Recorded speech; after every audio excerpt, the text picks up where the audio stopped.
का इसका मतलब क्या?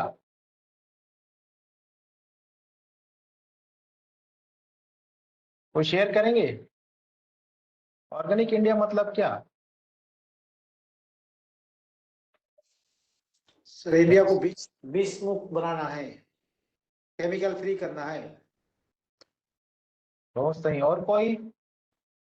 ऑर्गेनिक इंडिया का मतलब है कि हमको भारत के लोगों, भारत को रसायन मुक्त करना है, केमिकल फ्री करना है। खाने में, पीने में या उपयोग करने वाली जो चीजें उसमें रसायन का उपयोग कम से कम हो, ये हम चाहते हैं कि भारत के लोगों में ये कम हो, है ना। दूसरा उद्देश्य हमारा क्या है? Healthy India. हेल्दी इंडिया मतलब बीमार मुक्त। भारत के सभी नागरिक स्वस्थ हो, बीमार ना हो। सही है।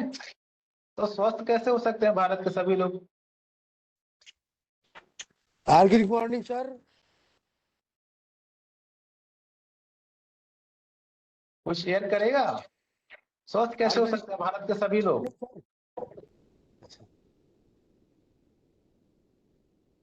हाँ सर, जब लोगों को जहर मुक्त भोजन मिले सर। बिल्कुल सही। जब हमें भोजन में, हमारा जो भोजन है वो विष मुक्त हो, जहर मुक्त हो, तो वो भोजन में सारे पोषक तत्व हमको मिलेंगे।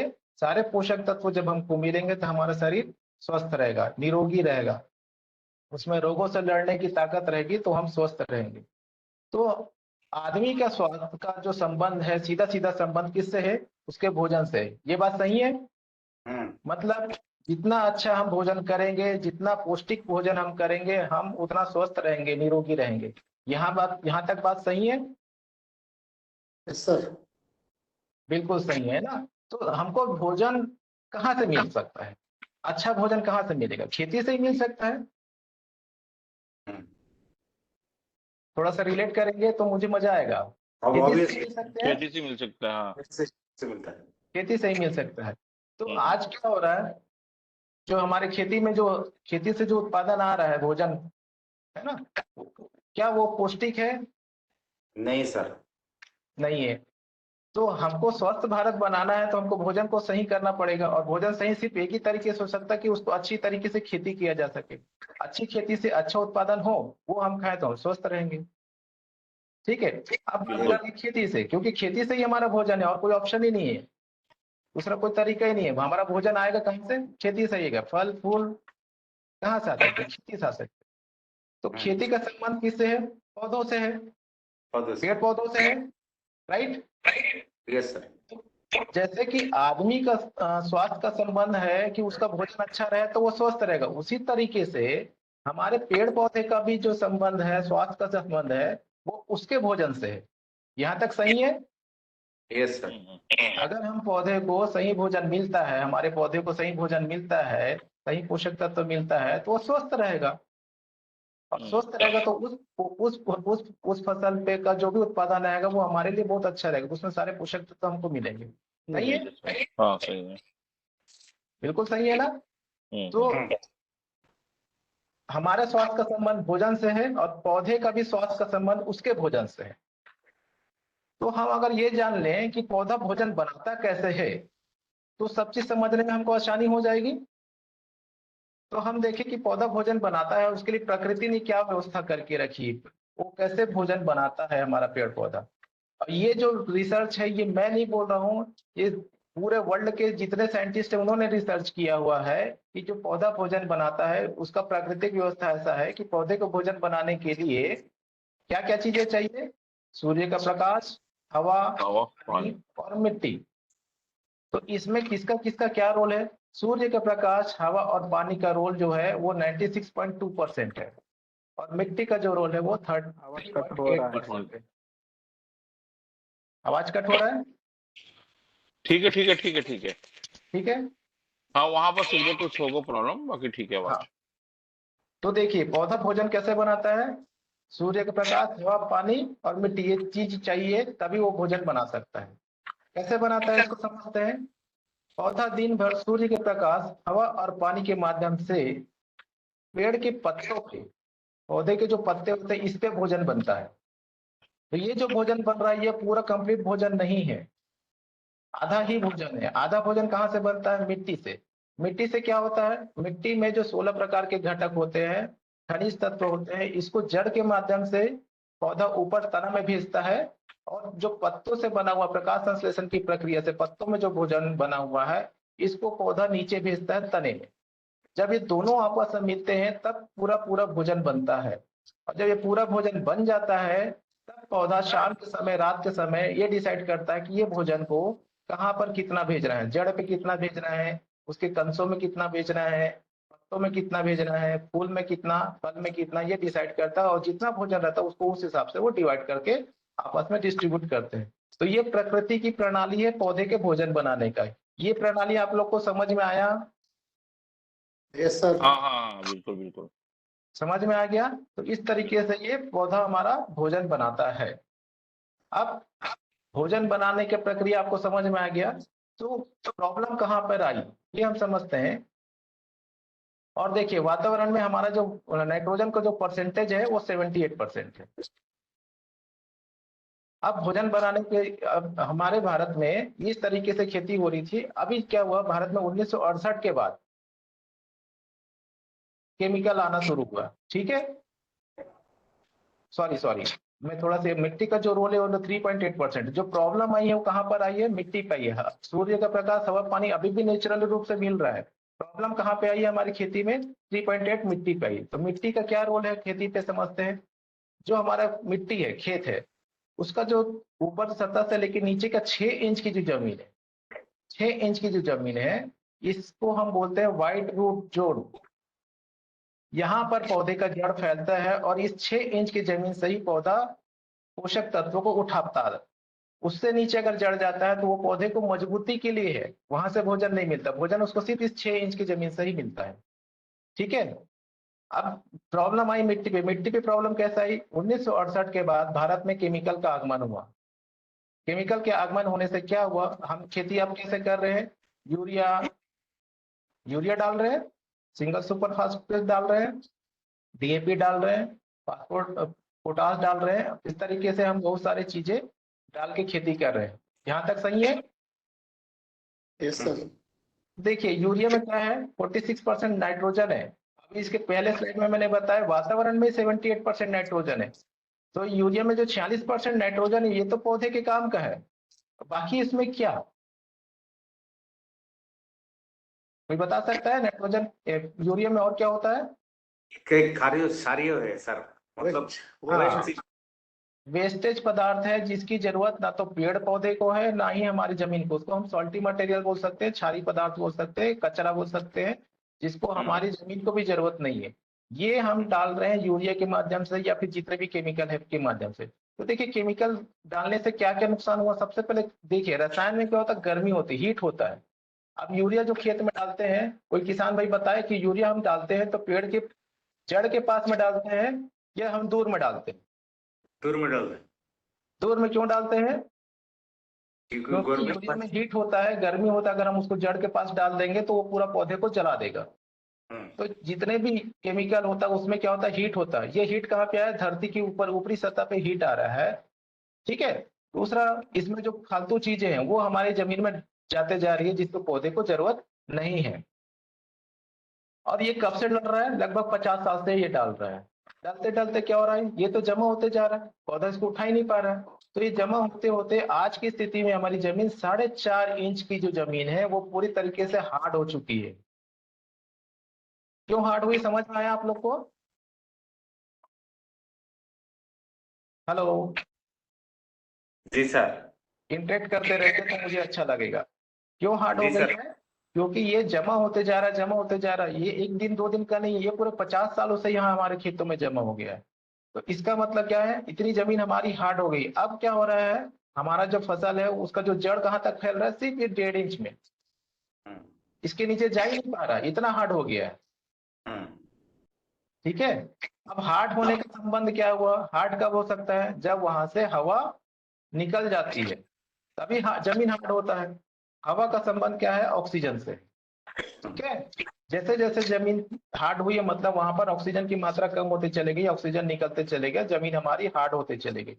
अब ऑक्सीजन का जो संबंध है हमारे मित्र कीट से है, जीवाणु से है। जीवाणु Yes, क्या है sir. इसके बारे में मैं अभी आपको बताऊंगा। जीवाणु का मतलब होता है जीवाणु, इसको जीवित रहने के लिए ऑक्सीजन की आवश्यकता होती है। जैसे हम भी जीवाणु ही हैं, हमको जिंदा रहने के लिए ऑक्सीजन चाहिए, वैसे इनको जिंदा रहने के लिए ऑक्सीजन चाहिए। तो जैसे जैसे यहाँ पे हवा की मात्रा कम हुई, ऑक्सीजन की मात्रा कम हुई, जीवाणु क्या हो गए, मरते चले गए या तो भागते चले गए। ठीक है, अब जीवाणु का संबंध खेती में क्या है ये मैं आपको बताता हूँ थोड़ी देर में। प्रकृति का नियम है कि जहां पर ऑक्सीजन की मात्रा कम होती है वहां पर क्या होता है, अपने आप कार्बन डाइऑक्साइड की मात्रा बढ़ जाती है। ओके, कार्बन डाइऑक्साइड का मात्रा अपने आप बढ़ गया। तो कार्बन डाइऑक्साइड का संबंध क्या होता है ये भी मैं आपको थोड़ी देर में बताऊंगा। हमारी खेती में दो प्रकार के कीट होते हैं, एक मित्र कीट होते हैं, दूसरे शत्रु कीट होते हैं। तो जीवाणु हमारे मित्र कीट है। अब जीवाणु का रोल खेती में क्या है ये हम बताते हैं, ये हम समझने की कोशिश करते हैं। तो आप किसान भाई, ये आपको मैं ये बता दूं कि आप जो खेत में डाल रहे हो यूरिया, डीएपी, पोटास या जो कुछ भी आप खेत में डाल रहे हो, क्या ये पौधे का भोजन है? नहीं है, ये पौधे का भोजन नहीं है। हम यूरिया, डीएपी जो कुछ भी डालते हैं उसको जीवाणु खाता है और अपनी संख्या बढ़ाता है और मर जाता है, मरता है, उसको बोलते हैं जीवाश्म। वो जीवाश्म पौधे को भोजन के रूप में मिलता है। तो जीवाणु का जो रोल है वो समझते हैं। जीवाणु का जो जीवन काल होता है 13 मिनट का होता है। 13 मिनट में क्या करता है ये जो हम ऊपर से जो कुछ डालते हैं उसको खाएगा, अपनी संख्या बढ़ाएगा और मर जाएगा। मरता है वो जीवाश्म बनता है, वही पौधे को लगता है। अभी हमारे जमीन में जीवाणु की जो संख्या, अगर स्वस्थ जमीन है तो उसमें जीवाणु की जो संख्या है वो 10 करोड़ होनी चाहिए। 10 करोड़ से 13 करोड़ होती है। आप जंगल की मिट्टी को अगर टेस्ट कराएंगे 1 ग्राम मिट्टी को, तो उसमें जो जीवाणु का काउंट आएगा वो 10 करोड़ से 13 करोड़ होगा। पर ये हार्ड होते चले जा रहा है, ऑक्सीजन कम होते चले जा रहा है, तो क्या होते जा रहा है, जीवाणु की संख्या कम होते जा रही, कम होते जा रही है। अभी आप अगर जमीन को देखेंगे, आप टेस्ट कराओगे तो आपकी जमीन में जीवाणु की जो काउंट आएगा लगभग 1 करोड़ के आसपास आएगा। इतना कम हो गया है, मतलब 10 गुना से भी ज्यादा कम हो गया है। ठीक है, अब ये जीवाणु ही आपको पौधे को भोजन के रूप में ऊपर पहुंचाने का काम जीवाणु करता है।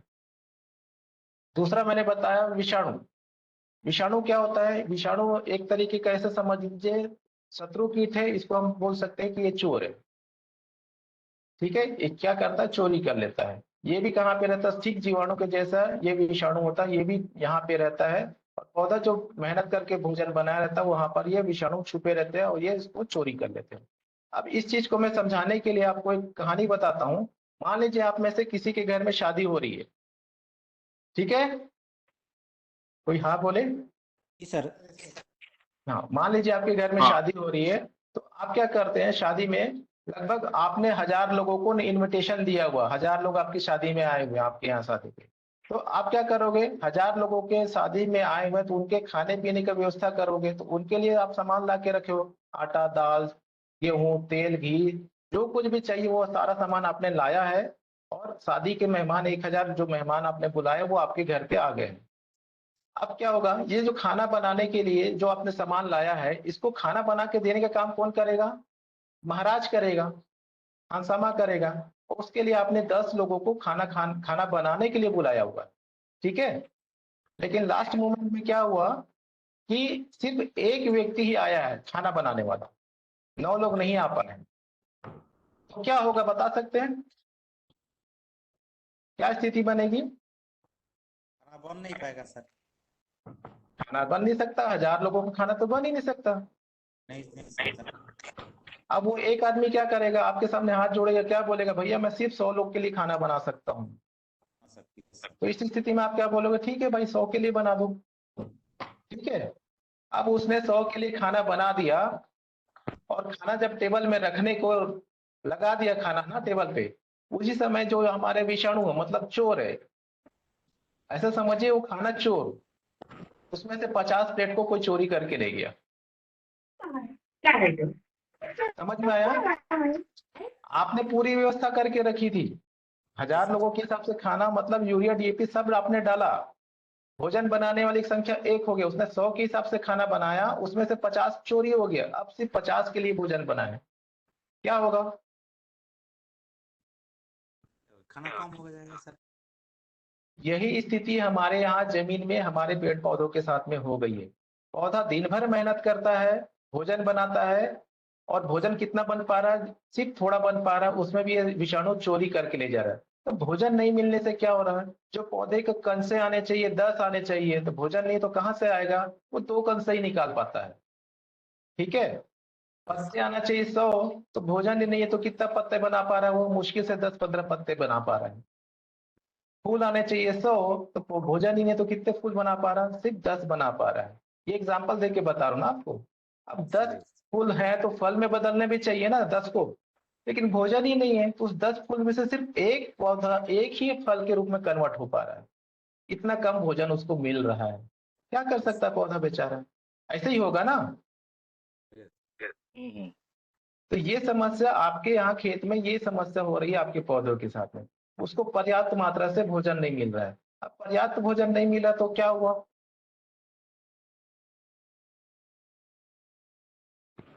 जो मैंने आपको बताया, इतनी सारी समस्या होगी, उसके साथ में क्या हुआ? पौधा कमजोर होते जा रहा है, कमजोर हो रहा है ना। पौधा बीमार पड़ता जाएगा। पौधा कमजोर हो जाएगा, तब उस पर बीमारी का अटैक हो जाएगा। इसको भी मैं थोड़ा सा बताता हूँ। मान लीजिए आप में से कोई एक आदमी है जिसको दिन भर काम करता है और उसको शाम को 10 रोटी चाहिए भोजन, तो वो स्वस्थ रहता है और अच्छे से काम कर सकता है। पर वो दिन भर काम करता है और शाम के समय उसको सिर्फ 1 रोटी खाने को मिल रहा है। क्यों? क्योंकि खाने बनाने में सिर्फ 1 रोटी बना पा रहा है, और उसमें से भी आधी रोटी चोरी हो जा रहा है। चोरी हो जा रहा है, इसको ऐसा समझ लीजिए कोई कुत्ता आके खा गया, आधी रोटी खाने मिल रही है। तो इस स्थिति में उस आदमी का क्या होगा? 1 दिन, 2 दिन, 4 दिन, 5 दिन, उसके बाद उसको तो बहुत बड़ा पहलवान बन जाएगा वो। ऐसा होगा? नहीं होगा, कमजोर होता जाएगा और वो और कमजोर हो जाएगा। फिर कमजोर होने पर उस पर बीमारी का अटैक होगा, फिर वो बीमार पड़ेगा। होगा ना। होगा होगा। वैसे ही हमारे पेड़ के साथ में हो रहा है। अब पौधे को भोजन ठीक से मिल नहीं रही है तो वो कमजोर हो जा रहा है, अब उस पर बीमारी का अटैक हो जा रहा है। तो ये बताइए, अगर आदमी बीमार है तो हम उसके साथ क्या करते हैं? उसको अच्छा भोजन देते हैं या फिर उसको जहर पिला दो, काम खत्म? क्या करते हैं? ऐसा ही करते हैं सर। अच्छा भोजन करा के उसको स्वस्थ करते हैं ना। लेकिन हम क्या कर रहे हैं? पौधे में कीटनाशक के छिड़काव कर रहे हैं, कर रहे हैं ना। और कीटनाशक क्या है? पॉइजन है कि नहीं है? पॉइजन है। तो पौधे को क्या जरूरत था? अच्छा भोजन की जरूरत था, लेकिन हमने क्या दे दिया उसको? और जहर दे दिया। जहर दे दिया। अच्छा, ये जो पॉइजन जो डाल रहे हैं वो कितना हार्मफुल होता है सभी किसान भाई को पता है। अगर वो पेट में चला जाए या उसको खा लिया जाए या पी लिया जाए तो क्या होगा आदमी के साथ? किसान मर जाएगा। मर जाएगा ना। जी सर। वो हमारे लिए हार्मफुल है, उसको नहीं डालना चाहिए, लेकिन किसान भाई मजबूर है, उसको डाल देता है। अब वो जो जहर जो डल गया है वो कहाँ चला गया? पौधे के फल फूल में आ गया ना। आगे अब उसी फल फूल को हम भी खा रहे हैं, किसान भाई भी खा रहे हैं, किसान भाई का परिवार भी खा रहा है, हम भी खा रहे हैं कि नहीं खा रहे? खरा। अभी किसान को हम बोलते हैं अन्नदाता, लेकिन किसान जाने अनजाने क्या हो गया है? विषदाता बन गया है। वो भोजन नहीं दे रहा, हमको जहर दे रहा है। और ये जो जो जहर जो हमको मिल रहा है उसके वजह से आज दुनिया भर की जो बीमारियां हमारे पास है वो आप सबको पता है। सही है? सही। तो ये हो रहा है हमारे पौधों के साथ में, और ये भोजन हम कर रहे हैं, हम बीमार पड़ रहे हैं। तो अभी आपके खेत में ये समस्या होगी, समझ में आया? दूसरा जो हमारे सबसे ज्यादा प्यारा मित्र है, कीट है खेती के लिए, क्या है? केचुआ। ये गायब हो गया। क्यों गायब हो गया? मैंने बताया, हमने रसायन डाला ना, यूरिया डीएपी ये सब डाला, तो रसायन डालने से क्या हुआ? ऊपर में हीट आ गया। तो इसको हीट पसंद नहीं है, गर्मी पसंद नहीं है, तो उस गर्मी में ये नहीं रह सकता। तो क्या किया ये केचुआ? वहां से भाग गया या तो मर गया, है ना। कहाँ चला गया? ये जमीन के नीचे चला गया, 3 मीटर 4 मीटर नीचे जाके छुप गया। कुछ ऊपर रहे वो मर गए और नीचे चले गए, छुप गए। तो अभी हमारे खेत में जो समस्या है वो ये है कि हमारे खेत के में ऊपर की सतह पे हीट बढ़ गया है, बहुत गर्मी हो गया है। दूसरा, हमारे यहाँ जो ऑक्सीजन का मात्रा बहुत कम हो गया, जमीन हमारी हार्ड हो गई है, विषाणु की संख्या बढ़ गई है। जो हमारे मित्र कीट है केचुआ, ये हमारी जमीन से गायब हो गए हैं। ये आपकी जमीन में अभी समस्या है, सही है। अब इस समस्या का समाधान आप बताइए, क्या समाधान है। और समाधान बताने के भी कुछ नियम है। समाधान ऐसा होना चाहिए, उसके 4 नियम है। क्या 4 कंडीशन है। एक तो समाधान इतना आसान होना चाहिए कि किसान भाई कर सके, ठीक है। दूसरा, किसान भाई के पास पैसा नहीं है, आर्थिक रूप से कमजोर है ना, उसके पास पैसा नहीं है, महंगा नहीं होना चाहिए, उसका खर्च नहीं बढ़ना चाहिए। तीसरा, किसान का उत्पादन किसी भी शर्त में कम नहीं होना चाहिए, क्योंकि उसी उत्पादन से तो बेचारे का घर परिवार चल रहा है, तो उत्पादन कम नहीं होना चाहिए। चौथा, किसान को भी पता है उसकी जमीन खराब हो चुकी है, इतना सा थोड़ा सा बचा हुआ ये भी कुछ दिन में खराब हो जाएगा तो पूरा बंजर हो जाएगा, तो वो कुछ नहीं कर सकता। तो किसान चाहता है कि उसकी जमीन सुधर जाए, पर कोई ऑप्शन ही नहीं बता रहा। तो ये चारों ऑप्शन एक साथ अगर आपके पास है तो आप किसान भाई को बताएंगे तो किसान भाई जरूर मानेगा। क्या ऑप्शन है। जमीन सुधरनी चाहिए, उत्पादन कम नहीं होना चाहिए, आसान होना चाहिए, और किसान भाई का खर्च नहीं बढ़ना चाहिए। ये चारों ऑप्शन अगर एक साथ आपके पास है तो आप समाधान बताइए। है ऑप्शन समाधान। ऑप्शन है सर।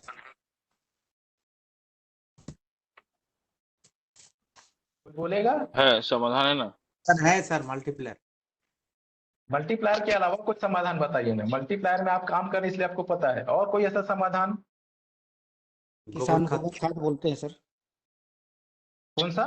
गोबर खाद। गोबर खाद तो ऐसे भी खेती में कर रहा है, गोबर खाद से थोड़ी उसका जीवाणु की संख्या बढ़ रही है। गोबर खाद से तो उसका जमीन जो हार्ड है वो तो ठीक नहीं हो रहा है, केचुआ अभी भी नहीं आया है।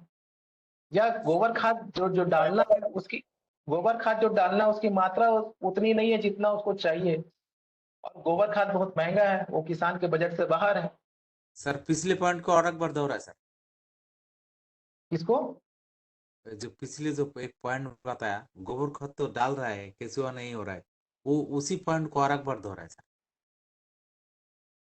दूसरी बार पोस्ट पॉइंट को बोलो, ऐसा बोल रहे हैं। गोबर खाद, गोबर खाद वाला गोबर खाद डालने से आपने बोला इसका समाधान हो सकता है, पर गोबर खाद महंगा है, उतने मात्रा में गोबर खाद उसको उपलब्ध नहीं हो पाएगा। गोबर खाद भी कौन सा चाहिए, देसी गाय वाला चाहिए। तो ये महंगा उपचार है, और इसमें ठीक होने में भी समय लगेगा, उसमें उत्पादन समय पे नहीं आता। गोबर खाद इस साल डालोगे तो उत्पादन कम आता है, अगले साल बढ़ के आता है।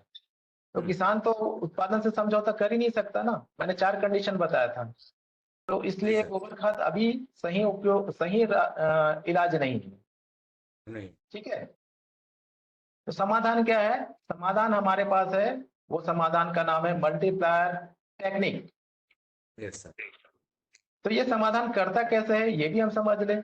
अभी हमारी खेत की स्थिति ये है ना, जीवाणु की संख्या कम हो गई है, केचुआ गायब है, विषाणु बढ़ गए हैं, और जो जमीन हमारी हार्ड है तो वो नीचे जड़ तक जा नहीं रहा है।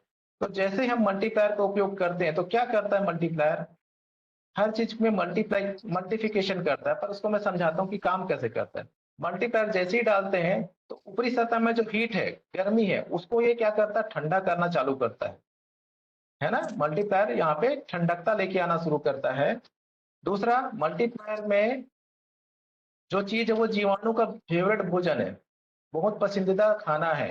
तो मल्टीप्लायर जैसे ही जाता है तो जीवाणु को अच्छा भोजन मिलने लग जाता है, तो वो तेजी से भोजन खाता है और अपनी संख्या बढ़ाने लग जाता है।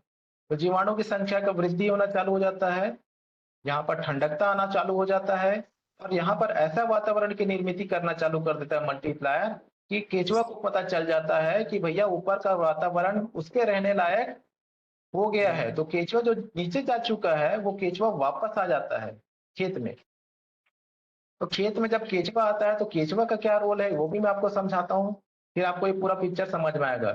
जैसे ही केचुआ को पता चलता है, केचुआ ऊपर आने लग जाता है, तो केचुआ का रोल जो किसान के में या खेती में क्या है ये हम थोड़ा समझते हैं। केचुआ को वरदान है कि जमीन के 1 वर्ग फीट पे 10 केचुआ रह सकता है। ठीक है, 1 वर्ग फीट जमीन में 10 केचुआ रह सकता है। और केचुआ को क्या है कि केचुआ एक दिन में 10 ग्राम खाता है और 10 ग्राम खाद छोड़ता है। ठीक है। और केचुआ एक दिन में जमीन में 1 बार नीचे जाएगा और एक बार ऊपर आएगा, तो केचुआ 2 बार छेद बनाता है। तो नीचे जाता है और ऊपर आता है। ऊपर आके वो 10 ग्राम जो खाना खाया रहता है, क्या खाया रहता है, मिट्टी काड़ी कचरा ये सब जो खाया रहता है, ये 10 ग्राम केचुआ खाद के रूप में ऊपर जमीन में छोड़ के जाता है। और केचुआ खाद इस संसार का सबसे उत्तम खाद है, इससे उत्तम खाद कुछ भी नहीं है। तो ये केचुआ आपको 10 ग्राम केचुआ खाद ऊपर पर डे देता है, एक केचुआ, है ना। और ये केचुआ क्या कर रहा है, एक दिन में 2 छेद भी बना रहा है। तो हमारा अगर जमीन को देखें, 1 एकड़ जमीन में लगभग 43,000 वर्ग फीट होता है। इसको समझने के लिए मैं आसान करता हूँ, 40,000 ले लेता हूँ। तो 40,000 में मैंने यहाँ पे बताया केचुआ 1 वर्ग फीट में 10 रह सकते हैं, पर 10 ना भी करके मैं अगर आसान करने के लिए 1 केचुआ भी लूँ, 1 केचुआ भी एक्टिव हो जाता है, तो आपका 40,000 वर्ग फीट में 1 केचुआ एक्टिव होता है और 10 ग्राम खाद रोज छोड़ रहा है ऊपर जमीन पे। तो देखिए आपको पर डे कितना खाद आ रहा है, 400 किलो खाद आपको जमीन में ऊपर फ्री मिल रहा है। और इससे बेहतर खाद है ही नहीं, ये फ्री आपको पर डे दे रहा है। अगर मैं बोलूं कि 400 रुपए का केचुआ खाद की कीमत सिर्फ 10 रुपए ले लो, तो 4,000 रुपए का केचुआ खाद आपको जमीन में फ्री मिल रहा है पर डे। अगर ये केचुआ बरसात के दिनों की, अगर एक फसल सिंगल फसल अगर आपके खेत में हो रहा है और बरसात के दिनों में केचुआ आपका 30 दिन भी काम करता, तो 1,20,000 का केचुआ खाद आपको ऊपर फ्री में मिलता है। अगर 60 दिन काम करता तो 2,40,000 का केचुआ खाद मिलता है। और 100 दिन अगर काम कर गया तो 4 लाख का केचुआ खाद फ्री में आपकी जमीन में फ्री में मिलता है केचुआ की वजह से। ठीक है। अब केचुआ ने ये तो खाद फ्री में बना के दे रहा है, साथ में केचुआ कर क्या रहा है आपकी जमीन में, एक बार ऊपर और एक बार नीचे जा रहा है, तो 2 छेद भी कर रहा है। तो जहां खेत में छेद होना शुरू हो गया तो छेद में क्या आता है, ऑक्सीजन आता है। जैसे ही ऑक्सीजन की मात्रा बढ़ेगी तो उसमें जीवाणु का संख्या बढ़ने लग जाता है। तो अभी हमारी जमीन में जो 1 करोड़ जीवाणु की संख्या थी वो बढ़ के वो कहाँ चले जाता है, 10 करोड़ से 13 करोड़ के बीच में हो जाता है। ऑक्सीजन की मात्रा बढ़ने लग जाती है। तो जहां ऑक्सीजन की मात्रा बढ़ी वहां अपने आप कार्बन डाइऑक्साइड की मात्रा कम हो जाती है। कार्बन डाइऑक्साइड का संबंध होता है विषाणु से, तो विषाणु अपने आप कम होने लग जाते हैं। तो हमारी फसल में जो चोरी हो रही थी भोजन की, वो रुक जाती है इसकी संख्या कम होने से। और केचुआ एक्टिव हो गया, छेद बनने लग गया, तो जमीन आपका सॉफ्ट होने लग गया, नरम होने लग गया, ऑक्सीजन की मात्रा बढ़ने लग गई, ऊपर का सतह में ठंडकता आ गई।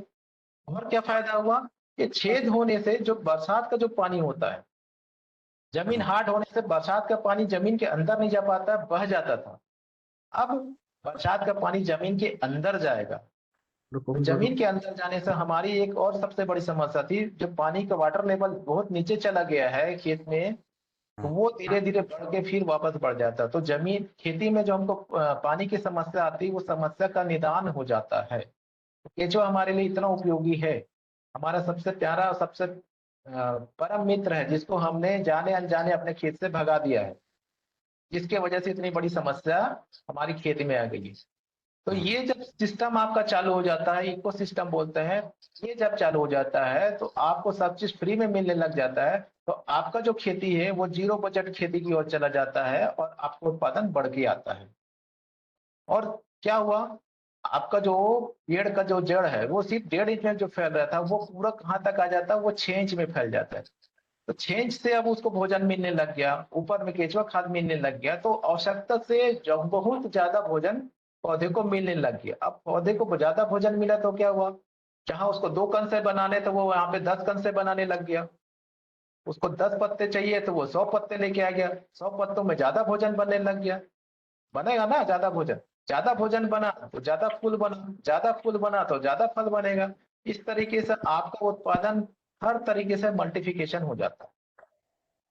समझ में आया? आया। तो मल्टीप्लायर इस तरीके से हमारे समस्या का समाधान करता है। अब किसान भाई बोलेगा ये तो सब ठीक है भाई, पर मुझे तो ये जीवाणु तो दिखता नहीं, केचुआ अभी अंदर है दिखता नहीं, मुझे कैसे पता चलेगा कि ये मल्टीप्लायर काम कर रहा है कि नहीं कर रहा है? ये चीज जमीन के अंदर हो रही है। तो आप बोलो भाई जैसे आपने इसको उपयोग किया तो आपको फसल में क्या अंतर दिखता है, ये आप देखना शुरू करो। अगर फसल की ग्रोथ रुक गई है तो ग्रोथ शुरू हो जाती है।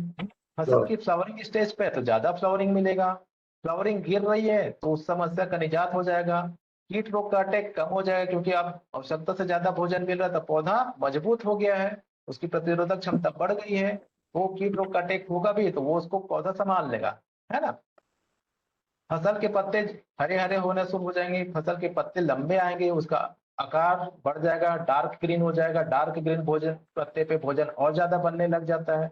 पत्ते की संख्या ज्यादा ही तो उसके कंसे बढ़ के आएंगे, ब्रांचेस बढ़ के आएंगे, है ना। मल्टीप्लायर के इस्तेमाल से हमारा जो फसल है वो बिल्कुल ताकतवर हो जाएगा। तो इस तरीके जो आंख से दिखने वाले फायदे किसान भाई को दिखने लग जाते हैं कुछ दिनों के अंदर, और ये प्रोसेस अब चलते रहेगा। तो ये आपका जमीन आपका फसल ये हो जाएगा। और ये जो टेक्निक है इसका उपयोग हमको सिर्फ 5 से 7 साल ही करना है। 5 से 7 साल के बाद केचुआ पूरी तरीके से एक्टिव हो जाता है और आपकी जमीन पूरी तरीके से इको फ्रेंडली हो जाती है, नेचुरल हो जाती है, तो हमको मल्टीप्लायर की भी जरूरत नहीं पड़ती है। ओके, तो इस तरीके से हमारा जो बढ़ गया था, तो हमारी फसल बहुत मजबूत आती, शानदार आती। अब पौधे को अच्छा भोजन मिला तो पौधा स्वस्थ रहेगा, और ये जो स्वस्थ पौधा रहेगा उससे स्वस्थ फल फूल मिलेगा, स्वस्थ भोजन मिलेगा, तो हम भी स्वस्थ रहेंगे। ठीक है, तो इसको बोलते हैं मल्टीप्लायर टेक्निक। मल्टीप्लायर टेक्निक में हमने अपने मल्टीप्लायर के बारे में समझ लिया। अब मैं थोड़ा सा कीट के बारे में बताऊंगा। तो जो खेतों में कीट का प्रकोप होता है वो 2 तरीके से ही हो सकता है। एक तो जमीन के नीचे से आने वाला कीट है, दूसरा हवा के माध्यम से आने वाला कीट है। तो जमीन से जो आने वाला कीट है उसकी समस्या का समाधान तो मल्टीप्लायर कर देता है, लेकिन बाहर हवा से जो उड़ के कीट आना है उससे बचाने के लिए हमारे पास में और जो प्रोडक्ट है, Krishna spray plus, all clear और नारायणास्त्र, इसका यूज करने से जो बाहर से जो कीटक आ रहे हैं उससे भी हमारा फसल का सुरक्षा हो जाता है। इसका उपयोग कैसा है वो आप सबको पता है। कृष्णा स्प्रे प्लस का उपयोग एक पंप में 2 ml डालना रहता है, all clear 10 ml, Narayanastra 10 ml, ये डाल के हम स्प्रे करते हैं, ये आपको पता है। तो ये हमारा कंप्लीट मल्टीप्लायर टेक्निक की जानकारी हुई। इसका उपयोग करने से हमारे फसल बहुत शानदार होते हैं, और किसान जो आज खेती को नुकसान का समझ रहा है वो फायदे में चले जाएगा। इससे किसान मजबूत होगा। दूसरा, हमारी जो धरती माता जो खराब होते जा रही, बंजर होते जा रही है, वो उपजाऊ होते चले जाएगी, और ये हर किसान की जरूरत है। दूसरा, जो हम अगर सर जी मूंगफली आपकी आवाज खेती नहीं कट होके करते आ रही है, ओके, थोड़ा नेटवर्क का इशू आ रहा है। नेटवर्क का इशू आ रहा है, ठीक है, अभी फिर से बोलता हूँ। तो जो ये तो बोले अब ये किसान से संबंधित है, जो खेती करता उसी के काम के लिए। तो दोस्तों, जो खेती नहीं करता, क्या हमको भी तो अच्छा भोजन चाहिए। अगर हम ये तरीका से अगर किसान भाई को हमको जानकारी होने के बाद भी हम अगर नहीं बताते तो हमारा आने वाला भविष्य कितना खतरनाक है ये आप समझ सकते हैं। जिस हिसाब से हमारे देश की जनसंख्या बढ़ रही है और लोग खेती छोड़ रहे हैं, तो उनको भोजन की समस्या हो जाएगी। और जिस तरीके से आज बीमारी हमारे यहाँ बढ़ रही है, तो हम सब आने वाली जो पीढ़ी है वो अपनी स्वाभाविक मौत नहीं मरेगी। मतलब इतनी सारी बीमारियां हो गई कि वो समय से पहले ही उनका देहांत हो सकता है। तो ये हम सब की भी नैतिक जवाबदारी हो गई है। जब हमको जानकारी मिल गई है तो हम सब मिल के अपने मिट्टी को बचाना है, अपने देश को बचाना है, अपने आने वाली पीढ़ी को बचाना है। तो दोस्तों, ये हुआ मल्टीप्लायर की पूरी तकनीक की जानकारी। लेकिन जब तक हमारा जमीन ऑर्गेनिक नहीं हो पाया है, हमको भी तो स्वस्थ रहना है। तो हम क्या कर सकते हैं, तो कंपनी का हमारा दूसरा जो प्रोडक्ट है, एडवांस संपूर्ण न्यूट्रिशन, ये हम ले सकते हैं। क्योंकि अभी तो हमारा जमीन पूरी तरीके से ऑर्गेनिक नहीं हुआ है, तो हमको भी तो अच्छा पोषक तत्व चाहिए, लेकिन हमारे भोजन में वो पोषक तत्व नहीं मिल पा रहा है। उसकी पूर्ति करने के लिए कंपनी के बनाया हुआ संपूर्ण न्यूट्रिशन है, ये आप अपने साथ में लेना चालू करिए। तो जो भोजन में जो न्यूट्रिशन की कमी है उसकी पूर्ति ये कर देता है, तो आपके शरीर को भी पूरे पोषक तत्व मिलते हैं। पूरे पोषक तत्व जब आपके शरीर को मिलेंगे तो आपके शरीर के सारे ऑर्गन सही काम करेंगे, आपका अंदर का प्रतिरोधक क्षमता बढ़ जाएगा और आप स्वस्थ रहेंगे, निरोगी रहेंगे। इसके बावजूद भी अगर हम जाने अनजाने बीमार पड़ जाते हैं, तो हमारा दूसरा प्रोडक्ट है सुपर एलिमेंट। ये प्रोडक्ट ऐसा है कि आयुर्वेदा के अनुसार हमारे शरीर में बीमार होने के 3 कारण हैं। अगर हमारे शरीर में वात, कफ, पित्त ये बिगड़ जाता है तभी हमें रोग हो सकते हैं। तो वात बिगड़ गया तो वात से संबंधित रोग आते हैं, कफ बिगड़ गया तो कफ से संबंधित रोग आते हैं, और पित्त बिगड़ गया तो पित्त से संबंधित रोग आते हैं। तो ये ऐसा प्रोडक्ट है सुपर एलिमेंट जो आपके शरीर का वात, कफ और पित्त तीनों को एक साथ बैलेंस करता है। तो आपके शरीर का वात, कफ, पित्त एक साथ बैलेंस हो जाता है, तो इसके माध्यम से जो रोग उत्पन्न होने की संभावना आपके शरीर में है या रोग उत्पन्न हो गया है, वो धीरे धीरे ठीक हो जाता है और आप स्वस्थ और निरोगी हो जाते हैं। तो इस तरीके से हम ऑर्गेनिक इंडिया और हेल्दी इंडिया के मिशन पे हम काम कर रहे हैं। तो ये जो हमारे प्रोडक्ट हैं वो हमारे काम के लिए। तो दोस्तों ये आज मैंने आपको ये जानकारी दी है। इसमें और किसी प्रकार का कोई प्रश्न हो तो आप मुझसे कर सकते हैं। सत्य सर, मैं ये बोल रहा था कि जानकारी तो हो गई है, अगर वो प्लान भी बता देता अच्छा रहता मेरे ख्याल से। इसके आगे बिजनेस प्लान है ना, हाँ, बिजनेस प्लान बता देता तो भी अच्छा ओपी में रहता। बता देता हूँ। ये संपूर्ण न्यूट्रिशन का उपयोग हम हर कंडीशन में ले सकते हैं। इस तरीके से अगर किसी को कोई प्रॉब्लम भी है तो भी वो संपूर्ण न्यूट्रिशन ले सकता है। अब इसके आगे मैं चलूंगा। थैंक यू, धन्यवाद। ये हमारा प्रोडक्ट 14 प्रोडक्ट कंप्लीट हो गया। अब हम बिजनेस प्लान की ओर चलते हैं कि भाई अगर मैं इसमें काम करूं तो क्या मेरा कैरियर है या नहीं है, मेरा भविष्य सुरक्षित है कि नहीं, ये भी हम जान लेते हैं। जानना चाहेंगे? Yes sir. ओके, तो देखिए दोस्तों, हमारे यहाँ पैसा आने के 4 तरीके हैं। ESBI, ई का मतलब होता है एम्प्लॉय, एम्प्लॉय मतलब होता है नौकरी। नौकरी के माध्यम से हमारे घर में पैसा आ रहा है। आप छोटी नौकरी कर रहे हैं, बड़ी नौकरी कर रहे हैं, उससे फर्क नहीं पड़ता, लेकिन आप नौकरी कर रहे हैं, इससे आपके घर में पैसा आता है। सही है। दूसरा तरीका है पैसा आने का कि आप सेल्फ एम्प्लॉय है। सेल्फ एम्प्लॉय का मतलब ऐसा समझिए, छोटे छोटे दुकानदार हो गए, वकील हो गए, डॉक्टर हो गए, ये लोग सब सेल्फ एम्प्लॉय है। ये लोग जाके दुकान खोलते हैं तब इनके घर पैसा आता है, दुकान बंद करते हैं तो पैसा नहीं आता है। इस तरीके से भी आपके घर में पैसा आता है। तीसरा कोऑर्डिनेट है, तीसरा जो ये है, ये बी है, ये होता है बिजनेस कोऑर्डिनेट। इसमें ऐसा कुछ सिस्टम बन जाता है जिसके माध्यम से हम पैसा और समय दोनों से हम फ्री हो जाते हैं। हमको आवश्यकता से ज्यादा पैसा भी मिलता है और आवश्यकता से ज्यादा हमको समय भी मिलता है। इसके बारे में मैं अभी आपको बताऊंगा। चौथा जो है वो आई है। आई का मतलब होता है इन्वेस्टमेंट। इन्वेस्टमेंट कौन कर सकता है? जिसके पास बहुत सारा पूंजी है। वो क्या करता है, अपने पूंजी को किसी शेयर मार्केट में या किसी कंपनी में लगा देता है और वो पूंजी से ही उसको पूंजी मिलता है, पैसे से ही पैसा मिलता है, उसको किसी प्रकार का कोई वर्क करने की आवश्यकता नहीं है। तो अभी हम इस कैटेगरी के बारे में बात नहीं करते। अभी हम ये बोल सकते हैं कि हम में से जितने लोग हैं, या तो कहीं ना कहीं हम जॉब कर रहे हैं, नौकरी कर रहे हैं, या तो हम सेल्फ एम्प्लॉय, हम खुद का कुछ ना कुछ छोटा मोटा कुछ ना कुछ बिजनेस कर रहे हैं। ठीक है, तो इसको हम समझते हैं हम ये काम कर रहे हैं तो हम टाइम और मनी से फ्री हैं क्या? टाइम और मनी से फ्री का मतलब क्या? हमको पर्याप्त मात्रा में पैसा और पर्याप्त मात्रा में समय मिल पा रहा है। तो नौकरी करने वाले नौकरी कर रहे हैं तो उनके पास अगर अच्छी नौकरी, अच्छे जॉब में है, अच्छा पैसा मिलता है, तो इतना वर्कलोड है कि उसको अपने घर परिवार को समय नहीं दे पा रहा है, तो उसको समय नहीं मिल पाता है। पैसा मिल रहा है तो, या तो नौकरी छोटी है तो उसको पेमेंट बहुत कम मिलता है, अगर घर को समय दे रहा है तो पेमेंट नहीं मिल पाता, तो उसकी आवश्यकता वो पूरी नहीं कर सकता। उसी तरीके से जो एस में रहते हैं, सेल्फ एम्प्लॉय है, उनके साथ भी यही होता है। तो हमारे समाज में हम 4 तरीके के लोग देखते हैं। कैसे लोग देखते हैं? एक, जिनके पास में समय है पर पैसा नहीं है। इस कैटेगरी में कौन लोग आता है? कोई शेयर करेगा, कोई बताएगा? आपके समाज में आप लोग देखते हैं, हमारे बीच में रहने वाले लोग हैं, इस कैटेगरी में कौन लोग आते हैं? हम लोग आते हैं सर। इस कैटेगरी में पुअर लोग आते हैं, है ना। पुअर लोग मतलब जिनको छोटी छोटी जॉब है, बहुत मेहनत करते हैं पर पैसा उनको नहीं मिल पा रहा ठीक से, है ना। दूसरी कैटेगरी है जिसमें टाइम भी नहीं मिलता और पैसा भी नहीं मिलता। इस कैटेगरी में कौन है? जिसका परिवार बहुत बड़ा है और छोटा छोटा जॉब मिला हुआ है, तो वो अपनी परिवार की आवश्यकता पूरी करने के लिए 2-2 जॉब कर रहा है, 3-3 जॉब कर रहा है, लेकिन वो उसको ना समय मिल पा रहा है ना तो पैसा मिल पा रहा है ना। ऐसे लोग भी हैं हमारे समाज में, पार्ट टाइम बहुत सारा जॉब कर रहे हैं फिर भी वो अपनी परिवार की आवश्यकता पूरी नहीं कर पा रहे, ऐसे लोग भी हैं। तीसरा कैटेगरी है जिसमें टाइम नहीं है लेकिन पैसा बहुत है। जानते हैं इस कैटेगरी के लोगों को? Yes sir. कौन है? बड़ा बड़ा जो बिजनेसमैन है, बड़े बड़े उद्योगपति हैं, वो इस कैटेगरी में आता है। उनके पास में समय नहीं है पर पैसा बहुत है। टाटा, अंबानी, ये सब बड़े बड़े जो इंडस्ट्री लगा के रखे हैं, है ना।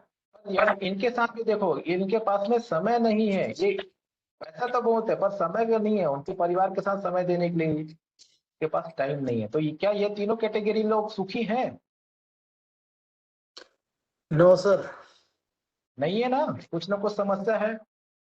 यस चौथा कैटेगरी में वो लोग आते हैं जिसके पास समय और पैसा दोनों है।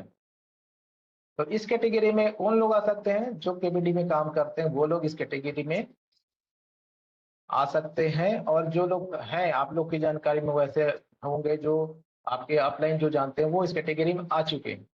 तो क्या आप लोग इस कैटेगरी में आना चाहेंगे? Yes sir. उसको आने के लिए मैं थोड़ा सा आप जो बिजनेस है उसके स्वरूप को भी समझते हैं कि ट्रेडिशनल बिजनेस क्या है और डायरेक्ट मार्केटिंग क्या है। ट्रेडिशनल बिजनेस का मतलब पारंपरिक जो पूर्व से चला आ रहा वो बिजनेस है, और अभी जो नया अपना जो बिजनेस चल रहा है उसे बोलते हैं हम डायरेक्ट मार्केटिंग। ये बिजनेस में क्या अंतर है ये हम समझते हैं। तो ट्रेडिशनल बिजनेस होता क्या है? एक मैन्युफैक्चरिंग कंपनी होती है जो सामान बनाती है। तो सामान बनाती है वो कस्टमर तक सामान सीधे चले जाता है क्या? नहीं जाता। कंपनी से नहीं सामान जाता, नहीं बनता है जाता। वो किसके पास जाता है? सुपर स्टॉकिस्ट, बहुत बड़ा जो स्टॉकिस्ट रहता है उसके पास सामान जाता है। उसके बाद में वो सामान किसके पास जाता है? होलसेलर के पास जाता है। होलसेलर के बाद वो कहाँ जाता है? रिटेलर के पास जाता है। रिटेलर के पास जाने के बाद वो कस्टमर तक जाता है। तो ये जो प्रक्रिया है, इसी प्रक्रिया से हमारा हमारा व्यापार हो रहा है। इसे पारंपरिक बिजनेस कहते हैं। ये सब आप जानते हैं, है ना? और इसमें क्या होता है?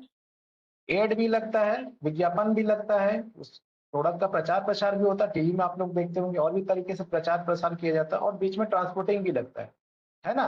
तो इस प्रक्रिया में जो प्रोडक्ट बनता है, मान लेते हैं समझने के लिए अगर वो 3 रुपए बनने का चार्ज है तो कस्टमर तक पहुंचते पहुंचते उसकी कीमत 30 रुपए हो जाती है। हो जाती है? कैसे हो यस। जाती है? क्योंकि जो मैन्युफैक्चरिंग ने सामान बनाया है, तो भाई ये सुपर स्टॉकिस्ट जब कुछ का भी कुछ प्रॉफिट रहेगा तभी तो वो स्टॉकिस्ट रखेगा। होलसेलर भी अपना प्रॉफिट लेगा, रिटेलर भी प्रॉफिट लेगा। तो ये सारे प्रॉफिट आते कहाँ से है? ये सारे प्रॉफिट निकलते हैं कस्टमर के जेब से। इसलिए प्रोडक्ट का कीमत 30 रुपए किसको देना पड़ता है? कस्टमर को देना पड़ता है। ये पूरा पुराने तरीके से किया जाने वाला व्यापार है जो आपको पता है। यहाँ तक समझ में आया? Yes sir. अब मैं बोलना चाह रहा हूँ डायरेक्ट मार्केटिंग होती क्या है। तो डायरेक्ट मार्केटिंग को ऐसे समझिए, जो जो मैन्युफैक्चरिंग है वो हमारी केबीडी कंपनी है मान लीजिए। तो जो कंपनी हमारा प्रोडक्ट बना रहा है वो प्रोडक्ट आपके माध्यम से सीधा कस्टमर तक चला जाता है। ठीक है? ये होता है डायरेक्ट मार्केटिंग। इसमें डायरेक्ट मार्केटिंग में क्या हुआ? जो ये बीज के फायदे ये जो लोग लेते थे, ये बीज के फायदे किसको मिलेगा? जो आप है उसको मिलेगा, और जो कस्टमर है उसको फायदा मिलेगा। इसमें कस्टमर को भी कम रेट में मिलता है, डिस्काउंट रेट में वो प्रोडक्ट मिल जाती है, इसलिए कस्टमर भी खुश रहता है। और चूंकि माध्यम आप बने हैं, आपके माध्यम से गया है, इसलिए उस कुछ बेनिफिट आपको भी मिल जाता है। ये डायरेक्ट मार्केटिंग है। आप लोग को समझ में आया? यस। अब आप इस कंपनी में डायरेक्ट मार्केटिंग के इस सिस्टम का प्रॉफिट लेने के लिए आपको करना क्या होता है? आपको कंपनी का एक कोई भी प्रोडक्ट परचेस करना रहता है। मैं एग्जांपल लेता हूं, हमारा जो प्रोडक्ट है मल्टीप्लायर, उसकी 1 किलो की जो पैकिंग होती है उसका जो एमआरपी है 950 रुपए। जो पैकिंग होती है वो 10 पीस का रहता है, मतलब एक बॉक्स में 10 पीस रहते हैं। उसका एमआरपी 9500 है। आप कंपनी से जोड़ के लेते हैं तो आपको ये 7500 में पड़ता है। मतलब आपको 2000 रुपए का डिस्काउंट मिल गया, क्या 2000 रुपए का आपका प्रॉफिट हो गया। अगर आप कस्टमर हुए अभी, है ना, तो आपको 2000 रुपए का प्रॉफिट हो गया। अगर आपने सेल कर दिया तो सॉरी 2000 रुपए का सेल कर दिया तो आपको प्रॉफिट मिल गया, और अगर आपने यूज किया तो आपको डिस्काउंट मिल गया। तो कस्टमर को फायदा हुआ ना? यस। यस। अब डायरेक्ट मार्केटिंग में और क्या फायदा है? अब आपके माध्यम से एक आदमी ने लिया तो उसके एवज में आपको कुछ बेनिफिट मिलता है। इसको मैं थोड़ा सा एक एग्जांपल देके समझाता हूँ। मान लीजिए आप में 2-3 दोस्त हैं, किसी एक दोस्त के पास में बाइक है, ओके, और उसके जो बाकी जो दूसरे दोस्त हैं उनमें से किसी को बाइक लेना है, तो वो क्या करेगा? अपने उस दोस्त के पास जाएगा जिसके पास में बाइक है ना, और उससे पूछेगा भाई मुझे बाइक लेना है। तो उससे सलाह मशवरा ले कौन सी बाइक लूं।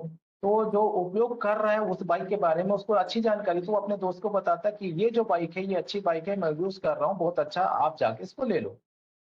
तो वो कस्टमर जाता है मैन्युफैक्चरिंग के पास में या दुकान वाले के पास में, और जाके बाइक ले लेता है और चलाता है।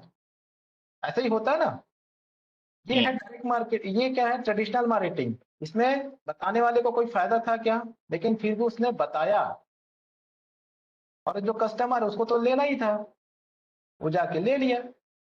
और इसमें दोनों को कोई फायदा नहीं है। नहीं हुआ। डायरेक्ट मार्केटिंग में क्या होता है, अब आपने उसी कस्टमर को, आप जिसने आपसे पूछा उसने जाके बाइक लिया, तो बाइक वाले ने पूछा आपको किसने बताया, मतलब है ना, दुकान वाले ने, तो उसने आपका नाम लिया, तो उस बंदे को उसने डिस्काउंट दे दिया 10,000 का। तो वो कस्टमर भी खुश, क्योंकि आपके नाम लेने से उसको 10,000 का डिस्काउंट मिल गया। और वो जो दुकानदार है, वो आपको एक कस्टमर आपने भेजा, इसलिए आपको भी 10,000 रुपये भेज देता है। अब आपको कैसा लगेगा कि आपको बढ़िया 10,000 लगेगा। मिल जा रहा है? अच्छा लगेगा ना? यही अच्छा डायरेक्ट लगेगा। मार्केटिंग है।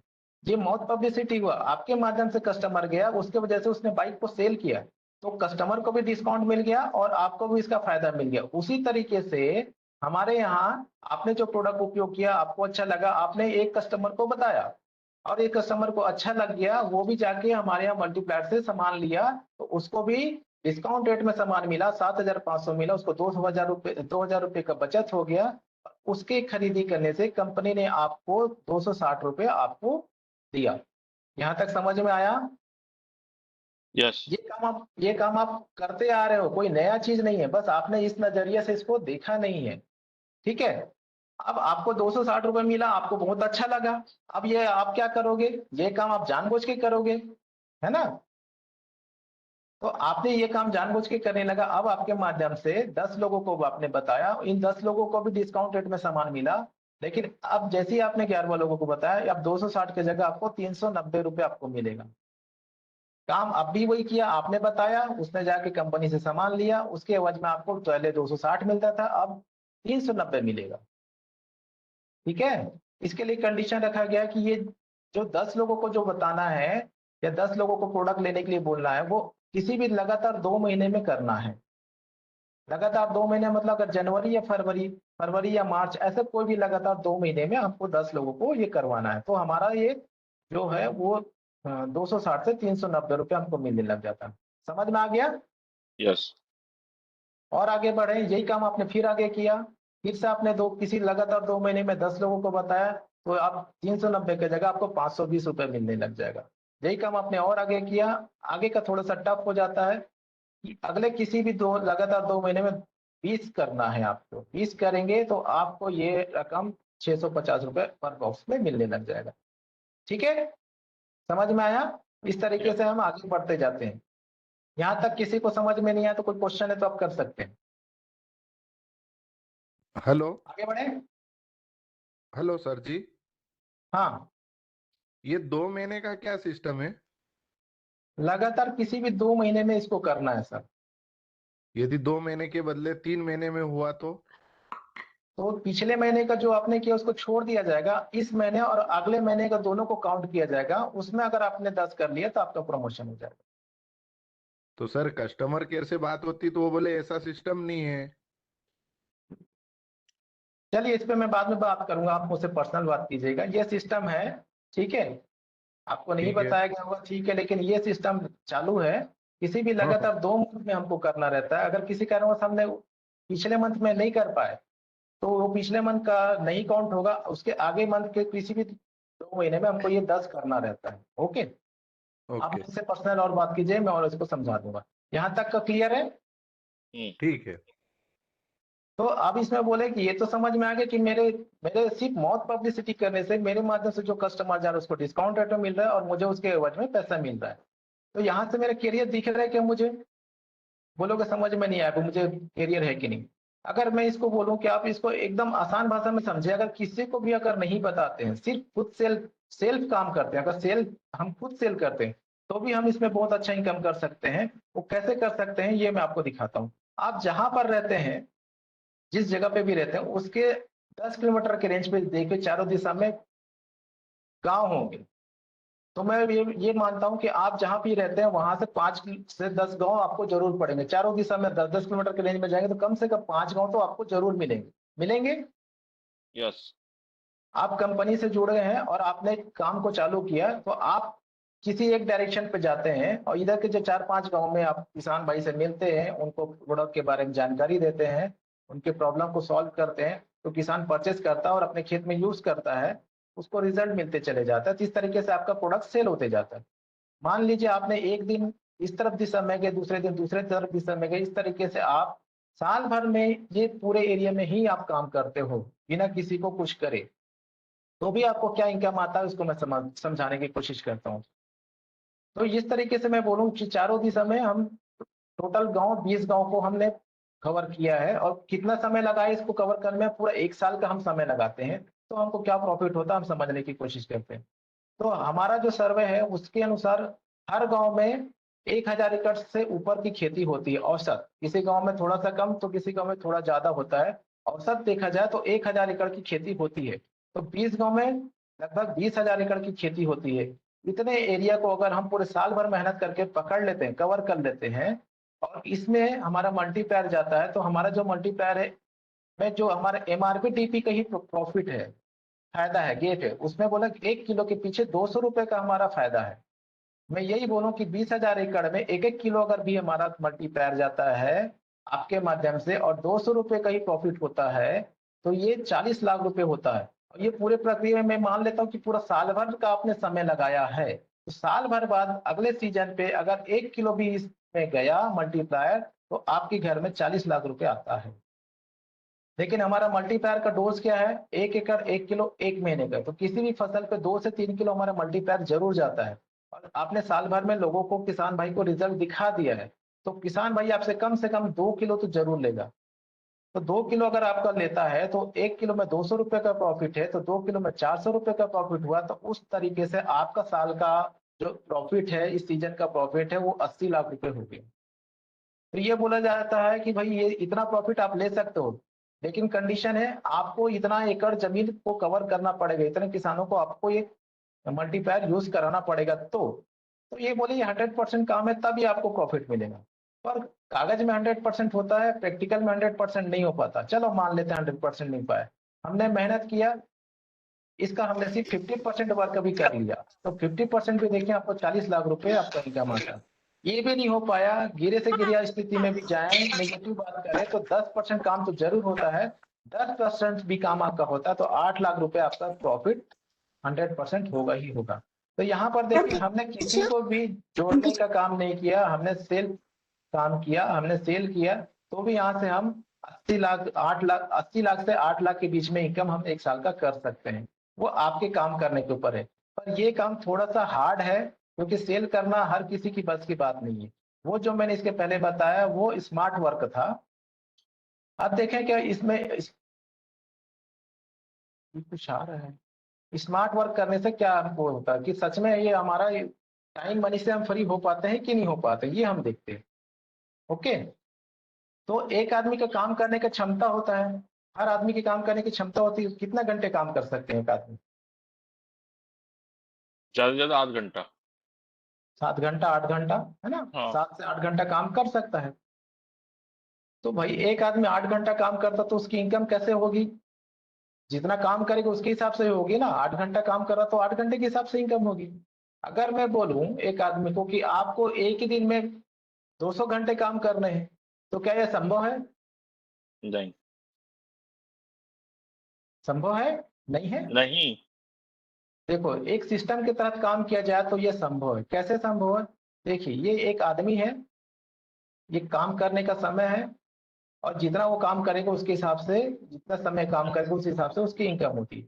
समझते हैं हमने अकेला काम चालू किया, हम एक आदमी है, हमने 8 घंटे काम किए, तो 8 घंटे काम करने से हमारी इनकम 8 घंटे के बराबर आ रहा है। ओके, फिर हमारे माध्यम से हमने 10 लोगों को लेके आया, जैसे मैंने अब इसके पहले बताया। तो ये 10 लोग आ गए, ये हमारे जैसे मेहनती नहीं है, उनको उतनी आवश्यकता नहीं है, ऐसा समझ लेते हैं। हमसे आधा काम करते हैं, 4 घंटे ही काम करते हैं, तो टोटल काम कितना हुआ? 40 घंटे का।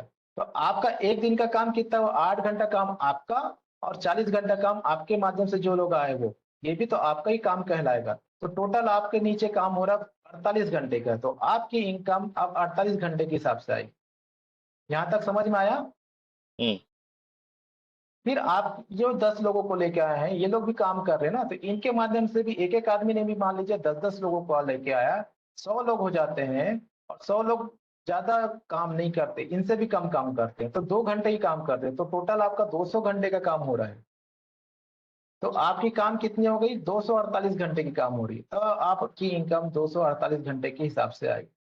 इसी तरीके से और एक स्टेप नीचे जाते हैं, अगर आपके साथ में 1000 लोग हो गए हैं और 1000 लोग 1 घंटा भी काम करते हैं, तो आपके नीचे 1000 घंटे के भी काम होता है। तो देखिए आपके साथ में कितने घंटे की काम हो रही, इतना घंटे का काम आपके नीचे हो रहा है, तो आपकी इनकम इतने घंटे के हिसाब से आएगी। अब यहाँ पे एक कंडीशन में बताता हूँ, इतना आपकी टीम वर्क कर रही है, मान लीजिए किसी कारणवश आप 1 महीने के लिए काम नहीं करते हैं, कहीं टूर पे चले जाते हैं किसी भी कारण से, तो आपका 8 घंटा काम नहीं हो रहा है, पर ये लोग तो काम कर रहे हैं ना, तो इतना घंटा काम तो अभी भी आपके नीचे हो रहा है, तो इस काम के एवज में आपके घर में वो पैसा आते रहेगा। तो इस तरीके से आप देखो, आप काम नहीं कर रहे फिर भी आपके घर पैसा आ रहा, मतलब आप टाइम और मनी दोनों से फ्री हो गए। आप इस समय का उपयोग अपने घर परिवार में कर रहे हैं या और किसी काम में कर रहे हैं, इस बिजनेस में नहीं भी लगा रहे हैं, तो भी आपके घर में परमानेंट इनकम आपका आ रहा है। तो इस तरीके से हम देखते हैं कि इसमें जो काम करने वाले लोग हैं वो टाइम और मनी दोनों से फ्री हो जाते हैं, उनको पर्याप्त मात्रा में समय मिलता है और पर्याप्त मात्रा में पैसा मिलता है। ओके, इस तरीके से हम इस तरीके की इनकम को हम बोलते हैं पैसिव इनकम। मतलब एक बार आपने एक सिस्टम के तहत काम करके एक सिस्टम तैयार कर दिया, उसके बाद ये सिस्टम ही आगे कंटिन्यू चलते जाता है और इसकी वजह से आपके घर में एक पैसिव इनकम लगातार आते रहता है।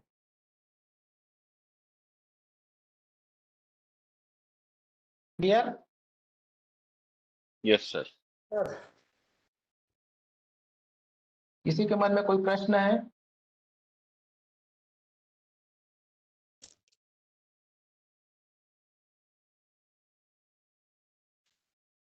प्लान को लेकर कोई सवाल है, कोई कर सकता है, पूछ लीजिए जो सवाल मन में होगा, जो पूछना चाहते पूछ सकते हैं plan. Thank you. Organic morning sir. Organic morning. Sir इसका रिकॉर्डिंग चाहिए मेरे को, इसका रिकॉर्डिंग मिल जाएगा सर? हाँ सागर सर, रिकॉर्डिंग किए हैं क्या? मैं किया हूँ हाँ मिल जाएगा सर, रिकॉर्डिंग हुआ है, मिल जाएगा। मैं किया हूँ, है ना।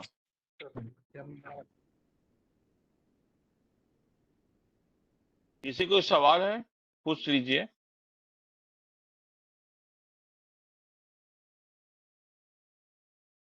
सत्य सर, किसी को सवाल नहीं लगता है, सब समझ गए अच्छे से। हेलो। अगले हफ्ते कोई नहीं आने वाली मीटिंग में। हेलो। हाँ सर, कौन बोल रहा है?